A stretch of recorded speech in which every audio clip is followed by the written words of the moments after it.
Hey, what's going on YouTube? Today I'm going to be talking about my cycle start for last epoch. I'm going to be playing a mage sorcerer, focusing primarily on fireball, and eventually we'll work regen and mana regen into being able to also hardcast meteor to some degree. And then our other skills will be teleport, flame ward, and then we'll have a fill, which will probably end up being snap freeze or black hole, depending on how I'm feeling when I get there. But mainly we're going to be focusing around Fireball. And the way we're going to be scaling Fireball is by adding projectiles and dealing increased spell damage, as well as adding spell crit chance and crit multiplier. The skill tree is quite simple for the Fireball. We're just going to be taking Winged Fire up to Fire Spray, and then we're going to go Embers and Dancing Fire. And then from there, we're going to go south of the tree and hit Orb of Destruction and Piercing Heat so that we can get our fireballs to pierce. Once we get those, we're going to go to Adept for extra cast speed, go down to Flammability, and then take Seeker's Ash. And then eventually we will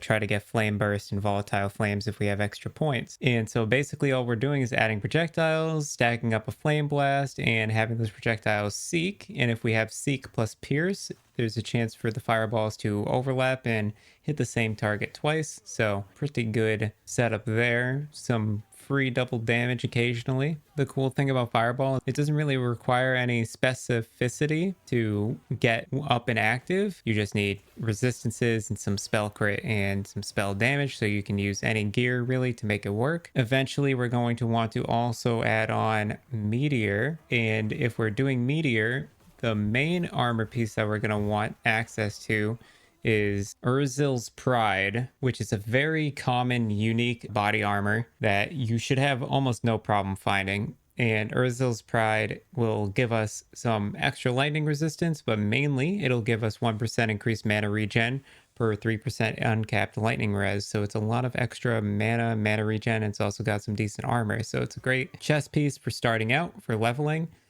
It'll be good for getting the mana that I'll need for Meteor. On top of that, we'll be focusing some mana regen. And then on the tree for Meteor, we'll just be going down to Force of Impact, Rapid Descent, Twin Meteors, Meteor Shower, Rapid Impacts, Rain of Fire, and then we'll go up towards Distant Craters and eventually take all 4 points of Mana Fall. Any leftover points from there we'll be putting into Craterborn and maybe a little bit of Crushing Force, and that's about it. That's Meteor. We should be able to get to a point where we're able to cast Meteor about 4 times before running out of mana. Now, an option over Snap Freeze is to run Focus. If you find yourself dealing with mana issues, you can take Focus and occasionally charge Focus to gain some extra mana. But if you have your mana issues sorted, we can take Snap Freeze, and Snap Freeze will allow us to freeze enemies and keep anything from getting to us. Alternatively, for higher single target damage, we can take Black Hole for certain stationary targets and inflict some good ignite and high single target damage to immobile characters. And then of course we're going to be taking Flame Ward, which is a no-brainer. Flame Ward is a very good defensive skill.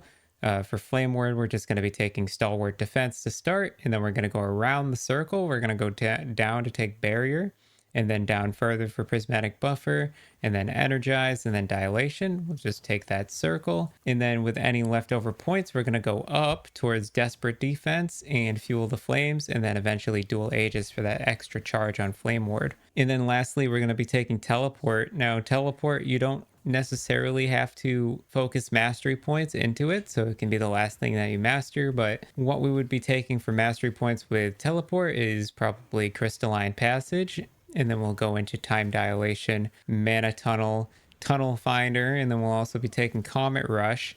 And basically we're just taking all of the cooldown recovery speed modifiers. That's about all we want. But then we can also take something like Resonant Plasma, or we can try to get Stun Immunity with Rock Phase coming out of Teleport. Those are all pretty decent nodes that you can take there. For the passive tree, it's going to be quite simple. All we're going to be needing is to stack our intelligence the best we can and crit chance. So for the passives on the regular mage tree, we're going to be stacking Arcanist first, and then we're going to be taking Reactive Ward and Warden. Of course, you can swap out Warden for extra damage with Knowledge of Destruction, but we're pretty much just going to be taking 8 points on Arcanist, and then probably 2 points on elementalist, and then we'll be going full into reactive ward. And then if we need to add more points to get to the end of that tree, we'll definitely probably add into scholar. But if you don't need extra points, I haven't done the math exactly yet, but I think with 8 points in Arcanist, 6 points in Reactive Ward, and 1 point into Elementalist, we'll get to Warden.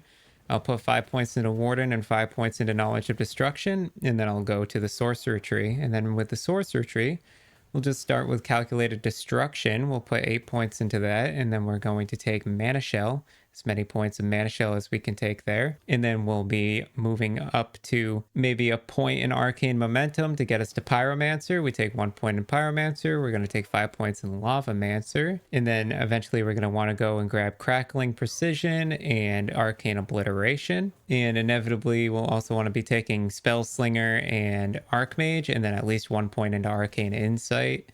And that's kind of generally the points that I'm going to be going for. I don't really have like a set guide. I'm just kind of going to go off of feeling, but that's generally like the points I'm going to be focused on. Lastly, we'll probably be taking some amount of points from Rune Master. We're probably going to take either the Unsealed Mana, or we're going to be taking Sphere of Protection. Both are very solid nodes. Sphere of Protection is a very good way of getting some defenses, and then also we can get maybe a couple of extra points of elemental resistance from elemental affinity in Spellblade. So that's generally what my plan is for the Sorcerer and the Mage. For gear, besides Urzil's Pride, I'm going to be focused on getting Soul Fire, which is good against ignited enemies. It adds a lot of ignite chance, gives me increased fire damage, and a more spell damage multiplier to ignited enemies. So it's a very solid, unique relic if you have nothing else. I'm also going to be target farming the Adorned Idol, which I can't remember the name of right now, but it drops from the bird boss in one of the monoliths. It's a very powerful Adorned Idol that gives you 2% extra fire damage per stack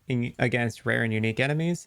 So I'll be stacking 2% damage over and over again until I get that Adorned Idol to max stacks and kill rares easier with that and kind of shred through. I'm also going to be looking for armor shred on my amulet, and I'm going to be looking for a chance to apply frailty probably on my gloves, and then I'll be focusing on stacking armor and resistances. And yeah, that's generally the idea that I have behind my build. For blessings, I'm just going to go for the armor blessings, and then maybe a little bit of crit strike avoidance and crit strike multiplier, and that's about it. So once Last Epoch Tools gets up, I'll make a Last Epoch Tools guide to put in the description to give you an idea of what my build's going to look like at the end of the campaign, or like towards the end of the league start finish, so that I can then transition to a new build. But I will give you an idea of what it looks like. And happy gaming, and thanks for watching. Hopefully I can get into the Fortress Garden soon, and I will see you next time. All right,